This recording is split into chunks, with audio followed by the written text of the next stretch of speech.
Life of an outlaw, the life we live ain't for everybody. In the city swimming with the dead bodies. A few life jackets can't save everybody. Running with young thugs that'll spray everybody. I need some guidance, the hood is my background. I'm from the city where they can't put the crack down. I'm feeling pity cause the semi put the smack down. I need some guidance, the walls closing in on me. I'm trying to find it, it seemed like it's running from me. Until I came across a book with no crookedness. It had a message addressing the wickedness. Life of an outlaw. Outlaw, outlaw, outlaw. The life we live ain't for everybody.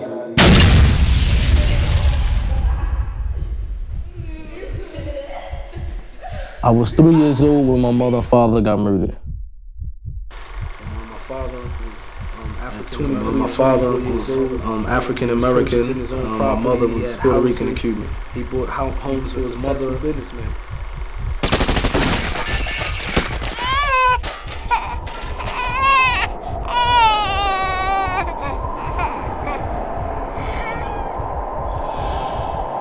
When my parents got killed, there's certain incidents that happened during the murder of my parents that I remember. My oldest brother, he remembered more than all of us. Because I still remember that day. It's a clear memory in my head. I never forget that day. I was 4 years old. Mutah, my brother, he was 3. And my youngest brother, Camille, he was 4 months. You know, yeah. First I seen my father get murdered while talking on the telephone, laying on the ground. He was on the phone, you know, he wasn't paying his friends, or the guys that was so-called his friends, he wasn't paying on no mind. You know, he let them in, say, how you doing, you know. Once he let him in, you know, he just got back on the phone, laid on the floor. And when I seen the guy, you know, I ran up to one of the guys and jumped in his arms because I remember when I was small, the guy used to pick me up when he seen me, you know. And my brother, I believe my brother ran to the other guy and, you know, put his arms out like that for the guy to pick him up. I remember one of the guys who entered to the house, he was actually my so-called godfather. I remember sitting on his lap, and I remember that he pushed me off his lap, and I remember that this was a violent push. Growing up, every time I think back about how he pushed me off, as a kid, it felt like it was violent. You know, when he pushed me off, I just heard gunshots. And I'm a kid back then, so I'm just standing around. At first, I didn't know where it was coming from until I seen the guns. I seen my father, his chest was bleeding, and he was just laying on the ground. And I heard my mom scream. Once my mother started screaming, she grabbed my brother. He was the first thing she saw, so she grabbed him and was running to, you know, we had a big house then, grabbed him and was running to the back room.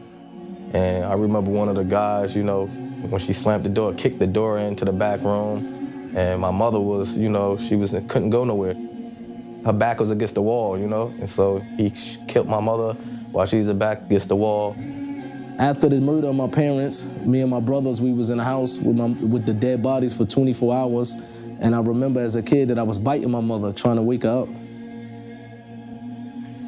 Laying there trying to wake our parents up, and they wouldn't wake up, and we just fell asleep. And the next morning, the guy my father was on the phone with, you know, he kept calling the house, it kept being busy.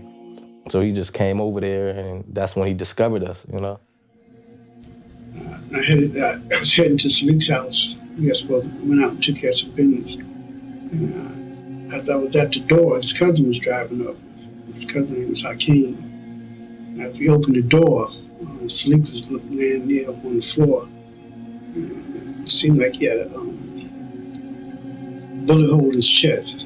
Approximately 8 a.m. that morning, I received a call from my niece saying my brother got shot. As soon as he pushed his door, my brother was laying right there. While I'm going to the bedroom, I saw my brother's friend at the dining room table, slumped over. And I found his white cord, it was on the floor. Now, as I checked the other bedroom on the first floor, his 3 children was there. One was laying on the bed crying, his youngest son. As I picked him up, his other 2 sons woke up. Rahimi and Mutah. And the community was in uproar because we was on edges. We was in hiding because we didn't know where were they, or were they coming back, or were they coming for us?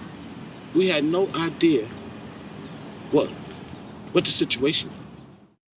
The children at an early age, you know, a lot of Syke's friends coming to the house.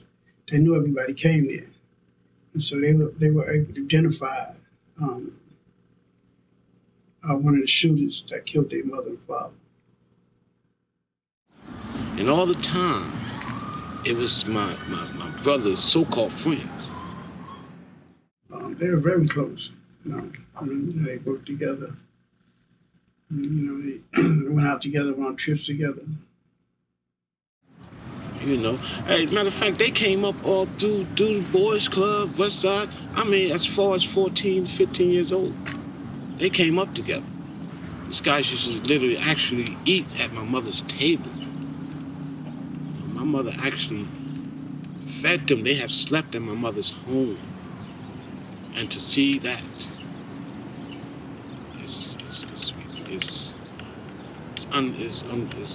it was uncalled for, first of all. What it was behind, unknown. So. Basically, my father, he was a diamond dealer. He used to sell diamonds. And at his age, at this time, my father was around 28 years old. He had a lot of money. He was owned a lot of properties within New Jersey. He was able to purchase houses with my grandmother, my grandfather. He was driving out pink Cadillacs Sevilles when they first came out. So he had a lot of attention and a flashy lifestyle, which this lifestyle sometimes brings envy, animosity, etc. So one of the guys who was very close to my father, who was actually one of the guys who, like we said back in the day, was my godfather. He happened to one day, he owed my father some money. And he decided to basically, instead of paying my father the money, he decided to pay some people a less amount of money to put a hit out on my mother and father. So what happened, you had a driver outside and two shooters inside. And the other two was sitting back in the cut, waiting for the phone call when the hit was done. So it was all actuality was 5, but it was 3 that came to this house. You know, everyone in the city and in the surrounding area was aware of the aftermath of the murder. Was there going to be a second killing? Was there going to be a return of these killers to come back to try and kill the children? It was tense, you know, the people, they was threatening that if they catch my brother, they're gonna kill him. They was trying to intimidate our family. I remember one incident, I was on the porch, me, my aunt, and a few other, my brothers and my cousins, we was on the porch, and some of the people that was affiliated with the people that killed my mother and father, they rolled up on a block of my grandmother's house. And when they got in front of a house, they tried to slow down, they tried to stare us, intimidate us. And I remember my aunt, she grabbed us and made us run in the house. She was afraid, so she said, come on, run in the house. And my brother Mooney, we never had a discussion about the death of my mother and father. We never spoke about it with each other. It's more hard for him because he remembered the most out of all of us. He even had to go to the courthouse and point everybody out. One question. So you see anybody here who killed your parents? And he pointed. He said, that's who killed my mommy and dad. And they took him off the stand. That's that one question. He pointed. He said, that's who killed my mommy and dad. The people that got convicted, they in prison. The main ones that have life in prison, I heard a few of them came home, but the one who was the main shooter and who got the most charges put against him, he got life in prison.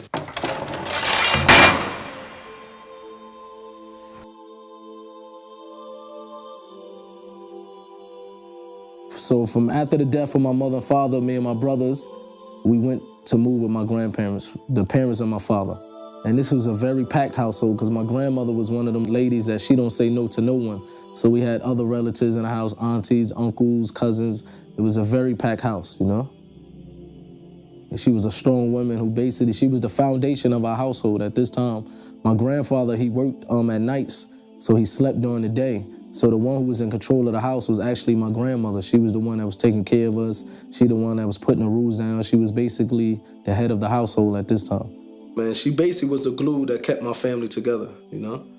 Growing up, since I can remember Moo, you know, he was a normal child. You know, he did okay in school when he felt like it. We didn't take school serious. Soon as school was over, we hung on the block. We went to Chancellor Ave, which was our neighborhood, which was our block, and we just hung on the block, you know? My brothers and my cousins, they were selling drugs, and me and my younger cousins and younger brother, we would just be out there with the drug dealers. That's how we spent our days. I thought this was normal because since a very young age, that's all I seen. So I thought that this was the normal life, man, that you grow, you come up, this is a quick way to make some money. And it was only two sides. To me, the two sides of life was either you're a crackhead or you're a drug dealer, you know? And it was one of them things growing up, I used to have to say which side that I'm going to be on. It's almost you got to pick what side you want to be on, you know what I mean? So we grew up, when you see the condition of the crackheads, you grew up in fear of crackheads, you know what I mean? You don't want to be like a crackhead. Then you see the condition of people selling drugs, and that life, this is what you want for yourself. A few times I got involved with selling drugs. You know, I can recall one of the first times I ever sold drugs, I got arrested. I remember at a young age, I went to an older cat from my neighborhood, and I convinced him to let me get some drugs, and I convinced him that I'd be able to sell drugs for him. He gave me some drugs. I went outside on the block. First day that I tried to hustle and sell the drugs, the police rolled up on me. I remember I ran in the store and I threw the drugs into the refrigerator. Came out, I was arrogant because I thought I'd just outsmart the police. Pushed me against the wall, they checked me. Next thing I know, they pulled a crack vial out of my pocket. Called my grandmother, I got into some trouble. But from that day then, I said, man, I need to try to find another way to make it up out of the hood. I started to write poetry or write raps. And what inspired me is that I felt like I needed to express myself. I needed to figure a way to get what was inside of my chest, to release it up out of me, man. And that's when I turned to writing raps. My neighborhood was one of them neighborhoods, for a youngster, it was a lot to take in. So the way I was able to express myself was to go into my room, what I would see outside on my block, I would make a song out of it. Then I would go back outside and rap it for the drug dealers, and they would pay me money. And that's when I said, well, this is going to be my hustle that I'm going to stick with for the rest of my life. So I lived down the street from Mutah. So, you know, Mu, high school, we used to see him walking.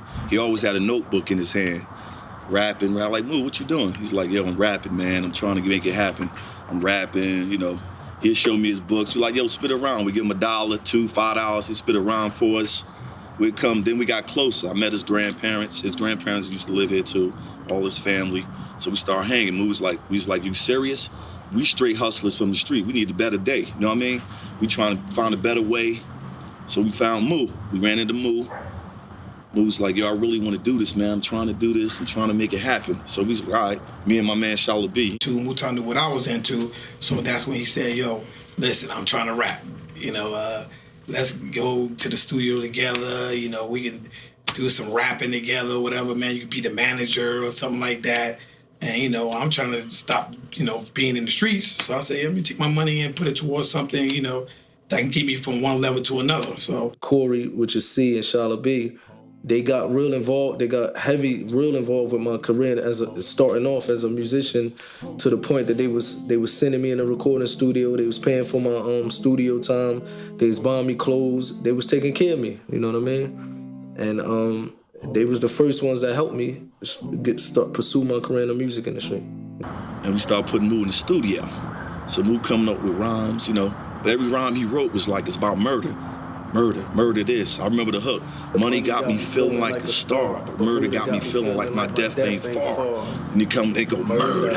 And this is, man, I was 13, 14 years old. So I was doing raps, man, that the people on the street was relating to, man. It was talking about drug dealing. At this time, New Jersey, especially Newark, they was known for stolen cars. It was stolen car capital of the world. So I was doing songs about people stealing cars and stuff like that, man. Then his uncles gave us the story, then his grandparents gave us the story. We got cool with Miss Bill. And we was like, wow, you know, so we embraced him like a big brother. You know, his family, he had family, but you can tell in his eyes, his brother's eyes, like, damn, they missing their parents, like, you know, lonely. His grandparents was here for him, but it was like, he was still like lonely, you know what I mean? So he was like, his dream was to become a rapper. He was just trying to do every avenue to try to get somewhere. You know what I'm saying? He really was with Corey. Corey was really being with him, running around with Queen Latifah, with Naughty by Nature. You know, they used to go to East Orange and be over there with them. Queen Latifah, you know, she was a friend of my family. And I remember the first time that I heard on the radio and seen on television, it made me inspired. It made me feel like even more that I can make it, because she made it. Because she was a woman that we used to see walking in the hood with us. She used to come visit my grandmother, come visit my aunts. So when I actually seen her on television and heard on the radio, I used to tell myself, man, if she made it, she from the hood, I can make it. So we like, we gonna make this happen. We gonna do this. We gonna make this happen.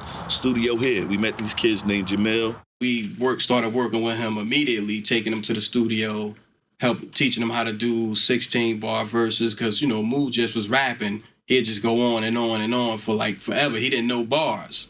So, you know, we worked with him with songs and things like that. And, you know, from then, once he started doing songs, you know, he would, every time he would go home and write, he would just come back, call me up. I'd take him under my wing, take him around. Either Corey would drop him off in my house, and Moo would spend a day with me and my counterparts. My whole life was based around music. I started to do performances at high school, block parties. I used to be on the block rapping with about 100 drug dealers around me. I'm in a circle rapping. I started to battle other rappers. I started to get a name for myself on the street. And one of the things that led up to me getting serious and getting professional in the music industry was a childhood friend of mine by the name of Yafeo Gaddafi. Here come Yak. Not knowing Yak and Moo actually grew up together but fell apart, you know, as their parents or whatever moved from different areas. His mother was good friends with an older cousin of mine, like an auntie, older cousin of mine in my family. So when she came by at my relative's house at one time, she noticed that she had a son, and me and Gaddafi's birthday was about 2 days apart, so we was the same age. So she would pick me up, sometimes take me to his neighborhood, and I would hang out with him.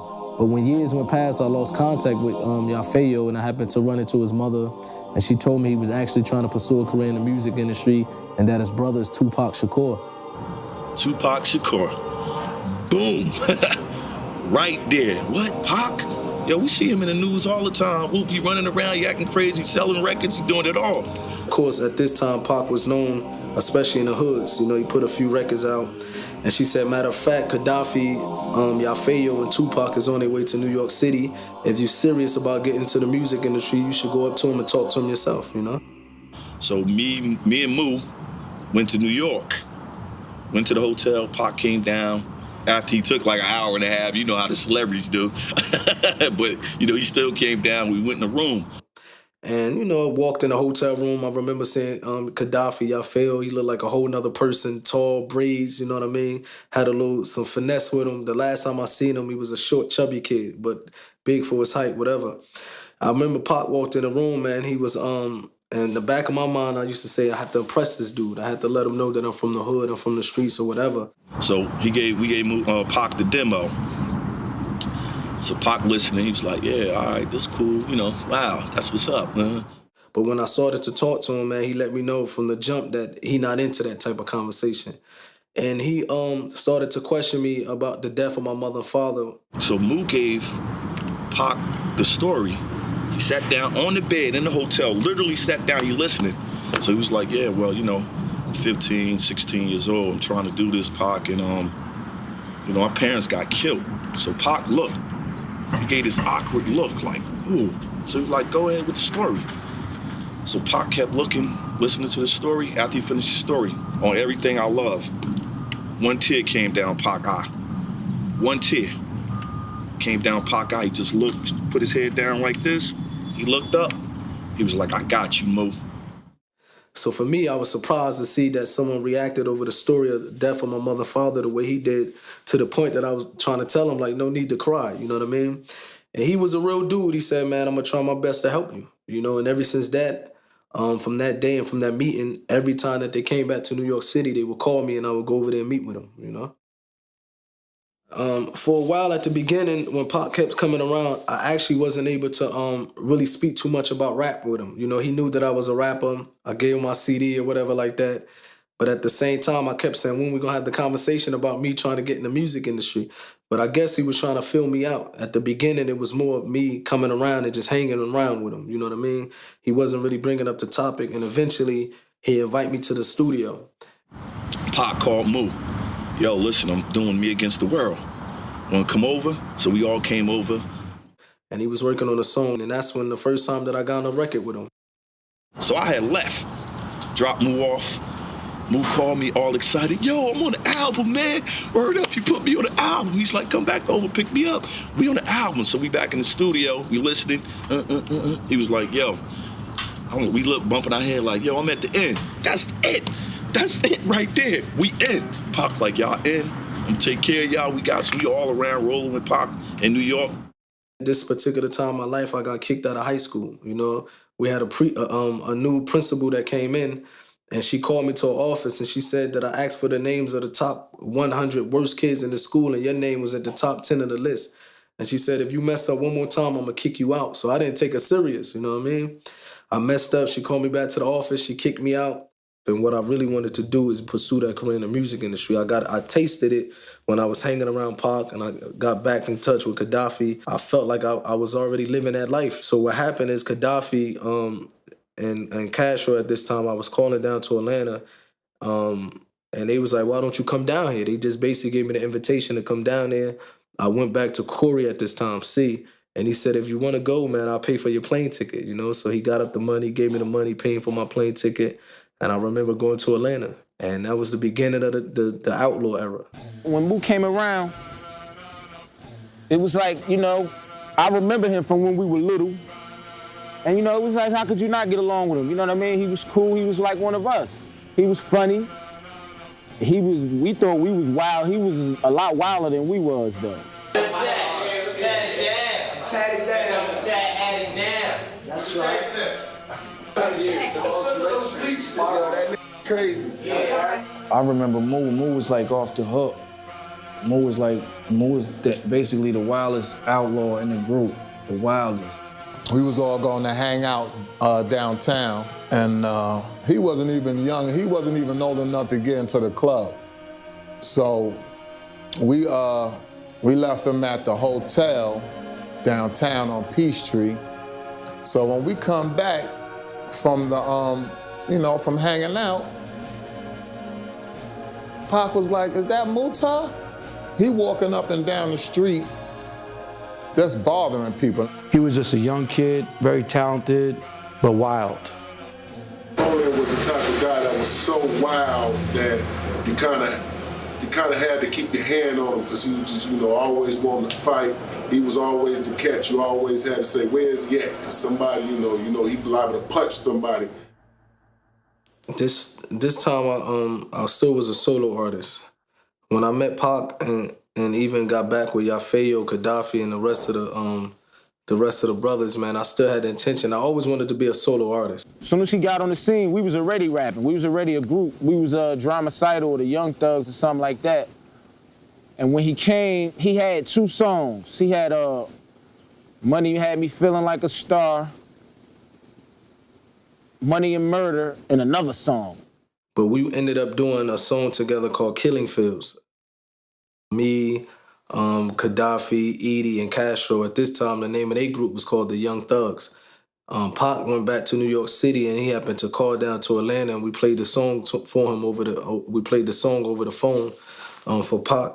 And he thought that we belong as a group. You know what I mean? He said we sound good together, so that's when he started to put me in the group, the Young Thugs. And he added an extra grit to it and a lot more soul to what we was doing. You know what I'm saying? So he was like I said, he was a piece that was missing. I guess at this time we just hit a lucky beat, man, a dope beat, and we came up with a dope song. And Pop said, "That's what I wanted. That's what I was trying to get out of y'all." We went on to be called Dramacidal. And from that song on and a few other songs, he said that I'm gonna get y'all a record deal with Interscope Records. He sent a few songs with him, and they agreed, and that's the first contract that we ever signed was with Interscope Records. Pac happened to one day leave Atlanta to go to New York City, and we get the phone call in the middle of the night from his girlfriend, Keisha, and she spoke to Set, which is Pac's sister, saying Pac just got shot. It felt like even growing up that every time I got close to an individual, even in my neighborhood, something happened to him, you know what I mean? So I started to thinking like, now I'm close with this individual and he was treating me like a little brother, something gonna happen to him. Soon word got back that he was okay. The next day, after he checked himself out of the hospital, he called the house He spoke to Edie, Gaddafi said, let everybody know he was okay. And then he asked to speak to me. He told them to give me the phone. And when I got on the phone with him, I was excited to speak to him, but I was more happy that he was safe. And he was saying, his exact words was, "You didn't think that I'd let them take me away from you so soon." Most people from the outside looking in, and the way the media portrayed it, they thought it was a robbery. But them people came to murder him. Word was on the street that people like Biggie and Puffy, they knew that this individual was going to try to do this to him, because the same individual who tried to put this hit out on Pac, the word on the street is that they was extorting Puffy and Biggie and all these type of cats. So the information started to get back to us real quick. A few weeks after that, he actually got arrested. But while he got arrested, he kept doing what he said he was going to do. We went to Interscope Records. We signed a contract with Interscope Records while he was in prison. So it was just me, Kastro, and Edie. Went to Universal Studios, stayed in the suburbs. Interscope would pick us up, take us to the studio, and we did an album. Pac would call in from prison. He got on a few songs. Actually, he was the first artist to be involved in a song from prison. He was on hooks. We put the microphone to the speaker, the phone to the speaker, and he started spitting a hook. You know what I mean? So that album was dope, man. It was some of the best music we ever done. They promoted us. Interscope Records had us in all the magazines. I remember one day we visited him. He said, "I'm not going to release that album on Interscope." He said, "Matter of fact, I'm signing a record deal with Suge Knight." This time, Death Row Records was the #1 record label. They had Snoop Dogg, they had Dr. Dre. They knew how to promote their artists, put it that way. And Death Row Record was different for me because it was you be in the studio and it's full of Bloods and Crips. You got Snoop in the studio full of Crips. Snoop Dogg would be in this studio. We in this studio full of Bloods hanging with Suge Knight. It was always seemed like it was a tense atmosphere. You know what I mean? It was one of them things that it was a situation you had to always be on point. It reminded me of the streets. The studio actually reminded me of the streets in Jersey. After getting shot and doing 1.5 years in prison and coming out dropping the #1 record, the people was losing their mind. You walk in the mall with him. It was just one of them things that he was the #1 celebrity, and he was the biggest star at that time. Now he went from selling 3 to 4 or 5 million records to selling 20 million records. Pac said that, "I want to give you guys names something different than most of all the other rap groups out there." At this time, a lot of people were changing their names towards Italian mob figures or Italian names. So Pac said, "I want to give you guys names of so-called enemies of the West or so-called tyrants." And when I was young, I used to have a very bad temper. When I met Pac, I still had this chip on my shoulder. And he said that I basically had the short man complex. It was an inside joke. So that's how he gave me the name Napoleon, after the French Emperor Napoleon Bonaparte. He had the Napoleon complex. He was short. You know what I mean? He was little. So it was only right that his name was Napoleon. Napoleon, his name fitted him well. He had a short man's complex. He'd try anybody. Napoleon is the short dude. You know what I mean? Had a Napoleon complex. You know what I mean? He was a rider. He was a rider for the squad. You know what I mean? So that's how we formed the Outlaws. At first it was Outlaw Immortals, and then he just cut it to the Outlaws. The fame was on another level because for the first time in my life, I did a tour. Tupac, Snoop Dogg, and Dr. Dre, and the Dog Pound, we did a small tour around America. And to be able to come on stage with Pac and to look out in a football stadium and nothing but people in the crowd and we rapping on the side of them, man, that was the first time that I knew that this was real. To see people out in the audience screaming, as far as the eye can see, people is crowded. You know what I mean? That was fame, man. At that time of my life, I just felt, when I left New Jersey, I was a kid, When I started to get around Pac, I started to become a man. It just made me arrogant, you know what I mean? It made me arrogant because you basically have the whole world at your feet. At the time, that music was, it was really hitting. Tupac had introduced the Outlaws to his fans. There was a certain amount of arrogance they all had during that time because they were on cloud nine. I mean, they were on the top. They were selling millions of albums with Tupac, and I think it felt for them that they had arrived to that point that they were all hoping to get to in their lives. So Death Row Records, man, we was living like kings.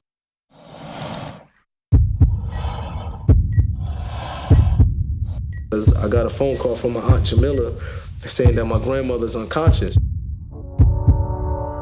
My grandmother was named Mary Clark, West Virginia. She come from down south, so she had an old school upbringing, and she was just a sweet woman.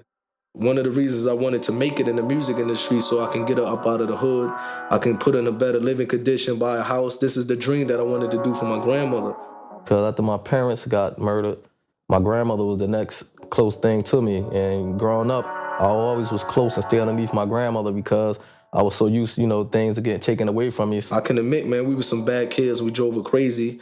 But she had this way where she dealt with us that all of us had a certain relationship with her, a special relationship with us. And I growing up, when I was a child, I never knew how I would take if my grandmother passed away. And I remember as kids, every time she go in the hospital, me and my brothers and cousins say, man, I swear to God, if grandma died, we killing everybody in the neighborhood. We were just, this is how much we loved her. So when I got up there, by the time I got off the plane, she died already.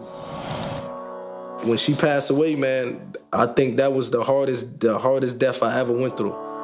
When you lose your mother and father at 3 years old, you're not really attached to them, you know what I mean? I was just a kid. But it was hard for me when I lost my grandmother. And that's when Gaddafi was in my corner, because I remember I get the phone call, and I remember I just grabbed a gun, and I had so much anger in me that I literally wanted to hurt somebody. And I ended up staying in New Jersey for a while, I ended up start to run back in the streets, hanging, start to get used to my old ways. I had a little fame with me at this time, so I didn't even almost wanted to go back to LA because I was on albums already. I had a name for myself, so I was taking advantage of that. And probably like a month or something went past, and I get a phone call from Pac, and he said, "Are you ready to come home?" Even though I wasn't ready, but I knew basically what that means is to get back out here, you know what I mean? Went back to LA and I started to listen to the songs on Machiavelli. And to me, man, that was the most different music he ever done. It seemed like on that album, he touched in his inside and basically put it on the music that I never heard that from him in my life, After he came to Death Row Records, he was more aggressive, but you gotta understand that he had actually people that wanted to murder him. The people that came to shoot him in that elevator that day in the studio, they came with the intention to murder him, you know what I mean? And the word on the street is that these same people still wanted to murder him. One, I think the media really blew it up and made it the East Coast, West Coast, because all the Outlaws, we was from the East Coast. Me, I didn't really see it as no East Coast, West Coast thing. Even though in reality it kind of was, because it was a problem for people from the West Coast to go to the East Coast and vice versa. But I was from New York and California. It was more of a beef between Bad Boy Records and Death Row Records. It was more on a personal beef. And the whole incident popped off with Tupac, and it's like I kind of seen Biggie struggling with that, like on a personal note, because, it kind of explained the relationship that he had with Tupac was genuine and it was pretty cool. The Hit 'Em Up song came that Pac was in the studio. He did one Hit 'Em Up that all of us was on. And then he came, I think Biggie and him put out a song called Get Money, something like that. And Pac said, man, I'm going to take their beat, switch it up a little, and I'm about to diss them, you know what I mean?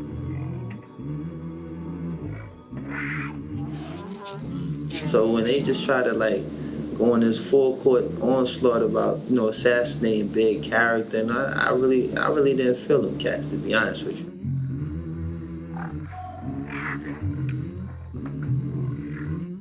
In hip hop, you got beef records, but what Pac did with that record was he made it very personal, and he made it to where, you had to do something.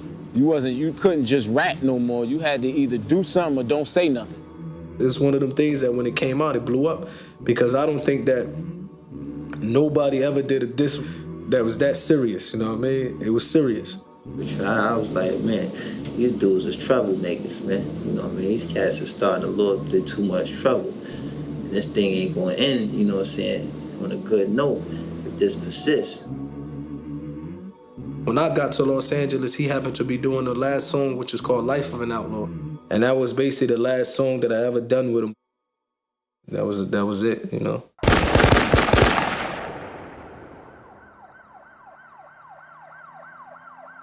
Tupac, he got into a fight with an individual for some incident that happened a few weeks before that. one of the guys from Death Row Records whispered to Pac and said, that's the dude that I got into a fight with a few weeks ago, whatever. Pac, for whatever reason, just snapped, man, and charged the dude, start fighting the dude. You know, so Pac left me and Napoleon at the house, because we had just came from New York, took Edie and Kastro with him. You know what I mean? So me and Napoleon, we was the only two outlaws, you know, not in Vegas, you know what I mean? This particular time I left out of Pac house, you know, and he called the house and he asked Noble where I was at, and Noble said he left. But something was very strange, man, because even for me at that time, I remember I felt like something was gonna happen, you know? Even when I look back at it, I ask myself, what was that feeling? You know, I just had this feeling that I said, I feel something's gonna happen. And that's one of the reasons I left Pac house, you know? I just felt like I need to go think. When I got back to the house, I remember young Noble coming to the gate, and his face looked, he had a strange look on his face. And he said, I said, did Pac call? He said, yo, I think Yasmin called Gaddafi's mother and said, Tupac just got shot. But the first thing that I said in my head, well, he got shot 5 times before, he's gonna take this, come out, do records, sell millions of records again. We put all types of guns in the trunk. We drove to Vegas, man. We had a truck full of weapons because we didn't know what to expect when we get there. I remember when I first entered the hospital to see Pac in the bed, his mother and Setua, his sister, used to always say that he's okay, he looked fine.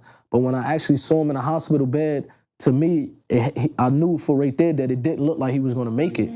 Of course, his mother and his sister are very strong individuals, so they kept saying he looked good, he looked good. But when I seen Tupac in the state that he was in, it was hard for me to see him like that. Pac was a guy that was always loud, always partying. So now to see him lying in the bed, he was helpless. It just didn't look right, you know what I mean? And a couple days later, that's when he passed away.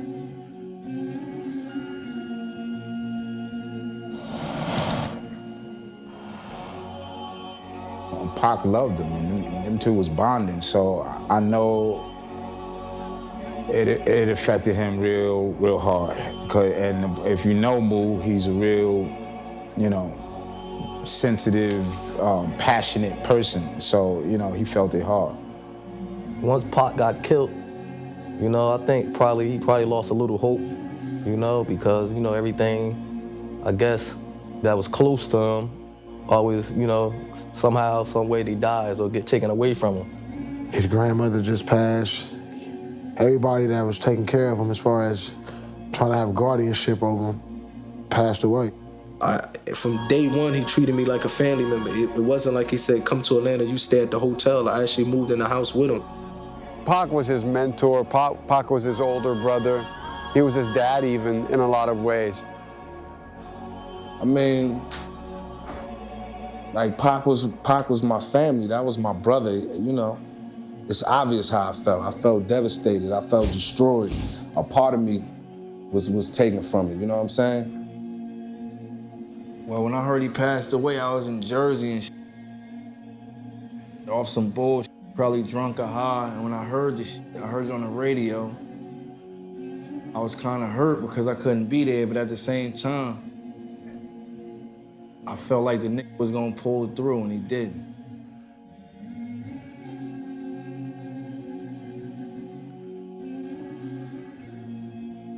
Word on the street that it was Orlando Anderson. This is the guy that Pac fought in the hotel lobby. Word on the street that it was his boys that came back to take revenge, which makes sense, you know what I mean? Because especially in America, that's how it works, you know what I mean? You fight with an individual nowadays, they come back for revenge. They don't want to come back to fight. They're gonna come back to shoot. You know what I mean? So word on the streets, even though they never found the killer, but that was the word on the streets, that the people that was involved was from that guy hood, from Compton. You know what I mean? When you in the public eye like that, you just can't go around wilding out, smacking niggas in the head. And it was a lesson really learned to me, because I come from areas where if you do something to somebody, you gotta be ready for when they come back. And the bottom line is I just learned to just be humble.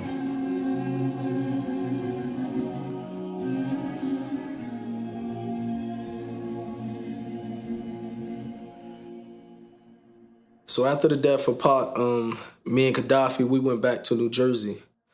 I actually went back to New Jersey when my hood was basically beefing with some cats from another neighborhood. And they actually was coming around on my block looking for my cousin Roddy.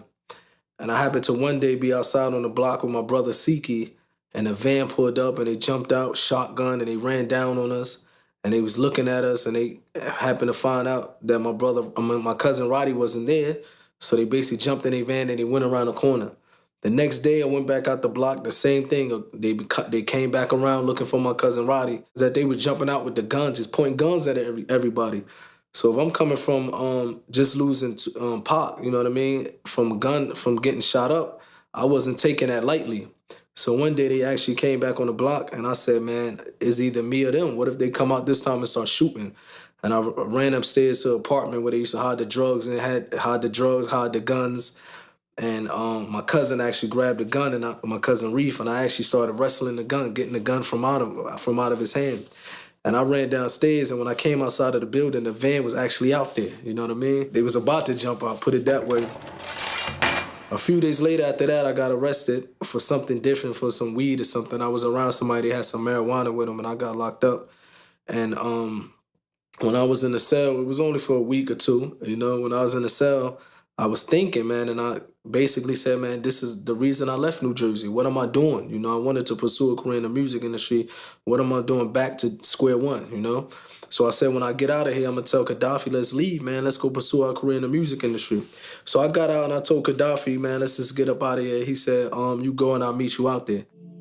I introduced Gaddafi to my cousin Roddy, and they built their own relationship, man. They became friends, and they started to hang around each other without me.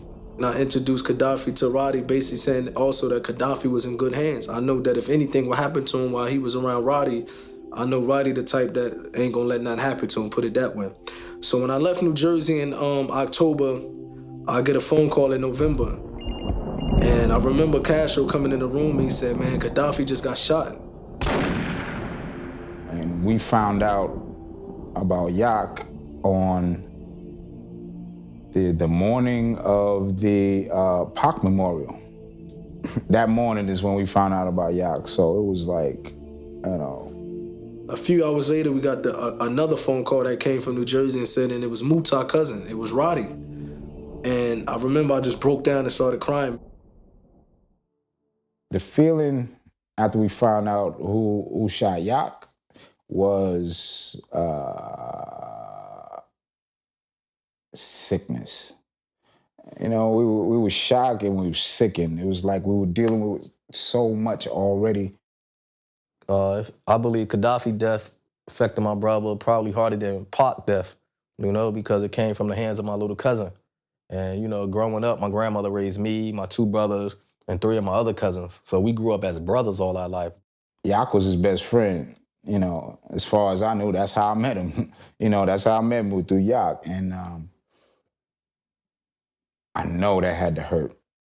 It just left it just left everybody in a weird position because his cousin did it. You know what I'm saying? He introduced them to each other. Dealing with it through the clique, dealing with it on the family level. You know, there was arguments, people fought, people stopped speaking, and people argue. One end, you know, you got Gaddafi family feeling a certain way about my family now because my cousin killed, you know, their family member. And my brother stuck in the middle because, you know, he loved Gaddafi like a brother, and he also loved my cousin like as a brother. But Pac mom's, one of the things I can say, even though Gaddafi was a nephew and it was my cousin that actually killed him, you know what I mean? They never once made me feel uncomfortable in that house. But deep in my own soul, I felt uncomfortable, you know what I mean? Even though they treated me like family, they stood up for me. He's stuck in the middle, but, you know, my brothers, it was kind of hard because he really, you know, he didn't want to take no sides, but what's right is right, what's wrong is wrong. You know, but after he talked to my cousin said he didn't mean to do it. And I went to him and I asked him what happened. You know, he was looking, he had this look on his face that he was looking like he was hurt and sad. He looked like he was in shame, put it that way. And he was explaining to me, you know, he said I was playing with a gun. You know, Kaz was the other guy involved. He said that he put Yak in a headlock. I pointed the gun in his face and the gun accidentally went off. So we ran. And I was like, man, if it's an accident, you should turn yourself in. And the reason why I felt like he should turn himself in because, one, I didn't really feel comfortable with my cousin Roddy actually killing Gaddafi, who was a close friend of mine, just walking around like that. You know what I mean? I felt like something should be done. You know what I mean? But of course, Roddy is my cousin, and I love my cousin, so I don't want nothing bad to happen to him. So I just figured, man, you should turn yourself in and face responsibility. You know what I mean? If it's an accident, you have to, because I looked at it, if he would have ran, then it would have looked like it wasn't an accident. You know, eventually he turned himself in, and he did about 10 to 12 years in prison for that. My brother understood him. I guess he forgave him, man. But his family didn't forgive him, but that's understanding, you know? If somebody killed my family member, if they said I was high off drugs, I'm sorry, I probably had a hard time forgiving them too, so I understand that, you know? But my brother forgave my cousin, but it still was difficult for him. It felt like, man, I couldn't believe that. One, I lost my grandmother, then Tupac, and then Gaddafi, man. I couldn't believe it, you know what I mean? And after that, I just started to we started to give up, you know what I mean? Because you're losing everybody around you, what do you do? The only thing that I wanted to do after that is get high and drunk. Every single day of my life after that, I made sure that I was numb. After the death of Gaddafi and the death of Tupac, I get a phone call one day, and I think this all was in the same year, man. This is what made it even hard. I get a phone call from my aunt, and she said somebody just jumped your brother. Syke, he was named after my father. We knew him growing up, but I can't recall when he came in our life. We was close with him. We spent a lot of time with him. He used to come visit us on the weekends, so we was close. The way his face and his head, it was swollen as if somebody jumped him. So when he went to the hospital, the doctor at the hospital, he looked at him and it said it looked like as if he got jumped with pipes, like somebody beat him with pipes and bat, not knowing all this time that he had a bullet in his head. Come to find out that he shot himself in the head. I do remember that some people in my family, they used to refer to him as their stepbrother. And I remember at a young age when they used to say, this is your stepbrother, this is your stepbrother. In actuality, this is actually my father's son, so he's my brother. There's some times that, you know, we felt like some of the family members ain't really, you know, we ain't open up to him like we should have, put it that way. I think my brother Syke, he was hurting the inside because he felt like he didn't fit in like the rest of us. Syke affected Mo a lot, you know what I'm saying? He was already, you know, a heavy drinker, a real intense dude, for lack of a better word, and I think that just added to it. It added to all of us, but not as much as Mo, because we all love Syke too, you know what I'm saying? Syke was a good guy, and we had a lot of love for him, so it's never good when you lose somebody close to you. It's never a good thing. Basically, I felt like I was losing my mind. I almost lost my mind. I turned to drugs. I started experimenting with different drugs. I was getting drunk every single day. To the point that I won't never walk out of my house without being drunk. It was a time in my life, a 5-year period, that every single day for 5 years I was intoxicated. And this is how I wanted to live my life. Every day at 6:30, he would get a bottle of Hennessy and some Coke, and he would drink every day nonstop. And walked around with a gun. I always wanted to fight, always wanted to start trouble, always look for trouble. You know, he started getting heavy in the liquor, trying anybody he had a death wish, you know what I mean? He'd go up on anybody, smack them. Every other day I was going to nightclubs just to start fights. I just had so much anger in me at that time, you know what I mean? I didn't want to live, or I didn't really care. I just gave up on life. We was back in Los Angeles at this time. We signed a small contract with Death Row Records. And my brother and them, you know, they needed to make some money. They had to take care of their family, had to take care of themselves, they had bills. So the only people that came to him was Suge. So there on out, it didn't work out. We wanted to make music, you know, even though it was hard without Gaddafi and without Pac actually being in the same studio that we used to record with Pac and Gaddafi. So we went into the recording studio, you know, this is what we knew. We started our own company called Outlaw Records. And we started to make our own money independent because we'd put a record out that sell about 200,000 or 300,000 copies, and we was getting about $10 a CD, you know, so $10 of every copy was going to us. So we was making a little bit of money. So we did a small tour, you know, we went to Germany, different places around the world. As far as success for my personal life, I remember I had homes, you know what I mean, I had my own house. I thought that this was the American dream. I remember bought a house in a gated community, all $1 million houses. I'm probably the youngest homeowner in that estate, only African American in that estate. It was a gated community, and I just felt like I made it, you know what I mean? But one of the things that was missing was happiness. And I used to think that happiness, well, maybe I was in this house too long, and I went and bought another house, and I went and bought another house. At this particular time in my life, I had a townhouse And I had 2 other houses. I had 3 houses, but I was very depressed.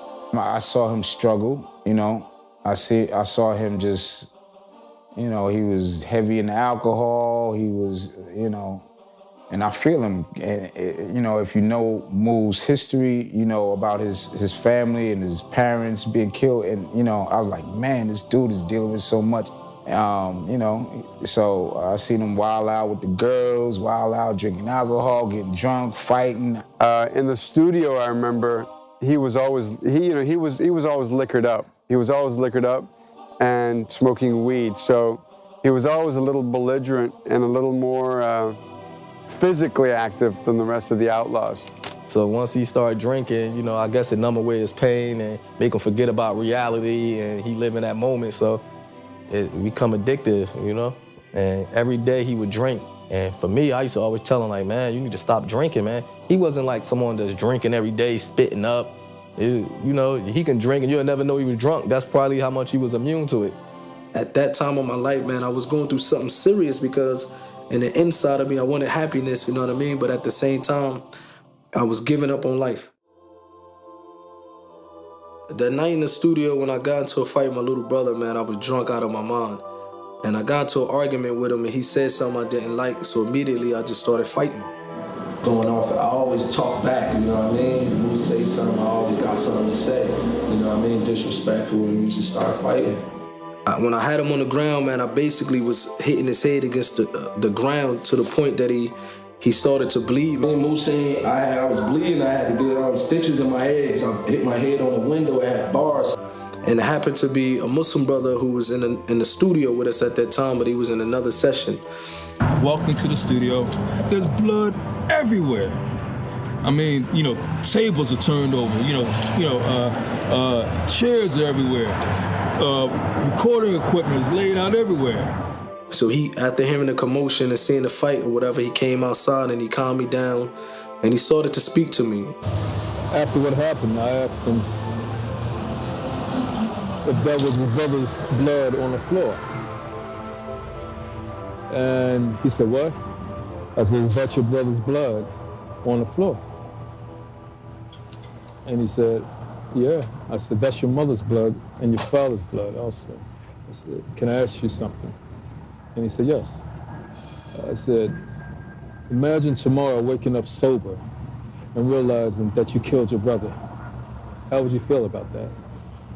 And tears started coming from his eyes. And I knew that was checkmate. I knew that was a turning point for him. And he kind of basically, I remember he kept in touch with me and always asked me to come to the masjid, and for a while I was ignoring him. And when I first went up there, I remember I went up there deep, about 20 or 30 boys with me. And I went in there expecting that it's just gonna be like how I rode everywhere else with a posse, a crew, and we just gonna hang out. But when I went there, that's when I seen something different that basically inclined me to want to know more about what these people was upon. And, so more and more he wanted to know more about where my inner peace was coming from. He started explaining to me a little about the religion of Islam, and prayer time came. And he said, you should pray with us. I said, nah, come on, man. I felt a little hesitant. He's like, nah, come pray with me, get up. I said, man, I don't know how to pray. I don't pray. You know what I mean? What should I say? He said, just go with the emotions, and you can ask God for anything. Whatever you want to talk to God with, you can talk to God. So I remember, while I'm in the line with him, everything he doing, I'm actually looking at the side. If he put his hands right here, I'll do it. And I was just going with the motions with him, you know what I mean? And when I put my face down to the floor, I actually started praying, you know what I mean? I remember for the first time in my life, I felt peace, you know what I mean? Because this actually was the first time that I remember putting my face on the floor praying to God. That same night when I went home, I actually started reading the Quran. You know, this is a book, I always heard of the Quran. I knew that this was a book that the Muslims read. I just never really paid too much attention to it. I never really thought about it as being something serious, you know what I mean? But that day I said, let me read. You know, I started to pay attention to the words in that book, and I said, wow, it's as if it's talking to me. And I said, there's no way on earth a man could come up with these words. And I was around people like Pac. Like I said before, Pac, he was a genius when it comes to writing raps. And I'm talking about it's not too many rappers that can come to the level of Pac when it comes to writing, even poetry. My parents, as far as I know, my mother and father, they was part of the Nation of Islam. When I found out that the people that killed my mother and father was from the Nation of Islam, I actually thought that they was Muslims. So I grew up having like a hatred towards Muslims or a hatred towards Islam because I thought that these were the people that killed my mother and father. Parents were Muslims, and Muslims killed his parents. So he couldn't stand no Muslim. I said, let me go watch the Malcolm X movie again. And when I watched it, to be honest, this was the first time that I watched it sober. And I really paid attention to the movie. And that's when I really, even though I always knew that he left the Nation of Islam, but he actually exposed them to let them know that this is not Islam. The Nation of Islam and the religion of Islam, two different religions. After the death of Malcolm X and Malcolm X going to Saudi Arabia and exposing the Nation of Islam, and my father and mother, they left the Nation of Islam and they became Orthodox Sunni Muslims.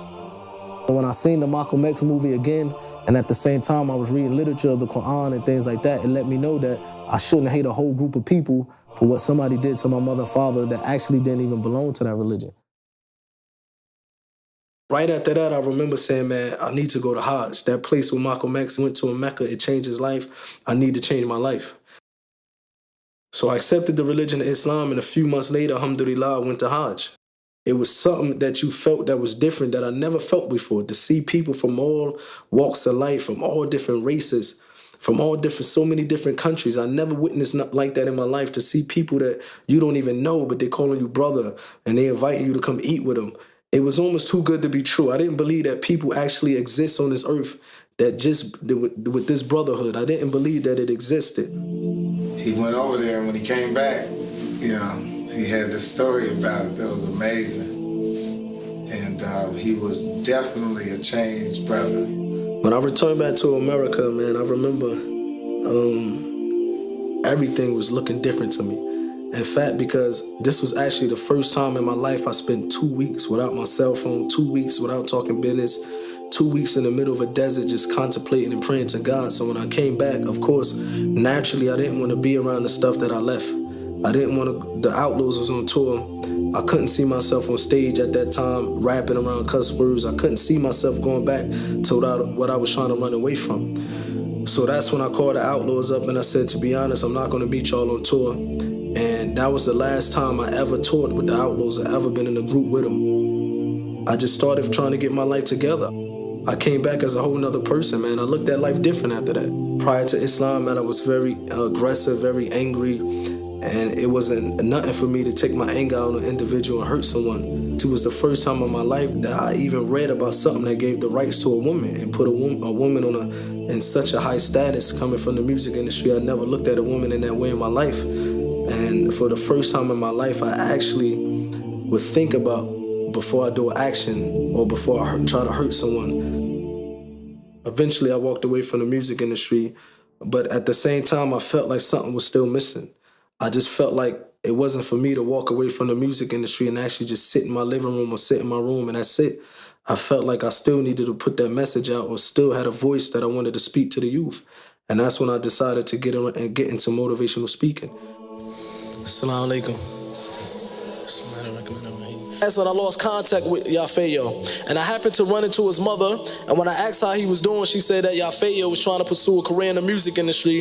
And she said that in fact he has a brother by the name of Tupac Shakur. Because I felt like one of the reasons I actually got into the music industry because I had a voice, I had something that I wanted to speak. Well, you don't have to be caught up in that lifestyle thinking that this is the only way that's going to bring happiness to you, you know? So I felt like I had to come back to the kids and let them know that there's a better way. I think that it's great that Napoleon is a motivational speaker because he's speaking from a real point of view. But when I looked at him, he definitely inspired me to want to, give back to the youth and give back to the community. No matter what you're going through in life, you can change because he's living proof of it. He's a strong brother and he's making a big impact on a lot of people, Muslim and non-Muslim. And personally, I'm striving to be more like him. He's a motivational speaker now. He's all over the world. So he's trying. I think he's really, it can be a good thing. Because the dude did a straight 180 and turned his whole life around. And I seen it can work. I seen it can happen. You could definitely do it. Overall, man, my brother, he's a different person now, man. He helping people now. I basically gave up on life, and I used to say, man, if me living and breathing on earth and it's this painful to me, there is no need for me to live anymore. And I actually used to just want to give up on life. But after accepting the religion of Islam, it basically gave me a whole new meaning of life. So for the first time in my life, I had some hope for something positive.